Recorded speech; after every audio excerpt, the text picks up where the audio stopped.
दरम्यान ज्येष्ठ समाजसेवक अण्णा हजारे यांनी शेतकरी आणि सरकारमध्ये मध्यस्थी करण्याची तयारी दर्शवली आहे।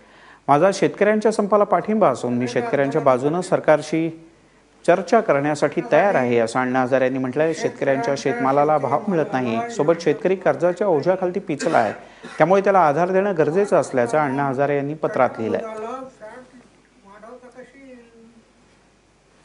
शेतकऱ्यांच्या शेतीमालाला खर्चावर आधारित योग्य भाव मिळावा याच्याशी मी सहमत आहे। मुख्यमंत्र्यांशी माझी चर्चा झाली 2 वेळेला आणि मुख्यमंत्र्यांनी सांगितलं की तुम्ही आम्हाला सांगा शेतकऱ्यांच्या संबंधाने काय करायचं आहे, तर ते आम्ही करायला तयार आहेत। फक्त कर्जमाफी एवढाच प्रश्न सोडवला तरी तो प्रश्न सुटणार नाही। आम्हाला प्रदीर्घ असा हा लढा उभा करावा लागेल शेतकऱ्यांच्या हिताच्या दृष्टीने। आम्ही पहिल्यापासून त्या आंदोलनामध्ये सपोर्ट केलेला आहे, आजही आमचा सपोर्ट आहे, उद्या राहणार आहे। फक्त राजकारणी लोकांनी याचा दुरुपयोग करू नये एवढीच विनंती आहे।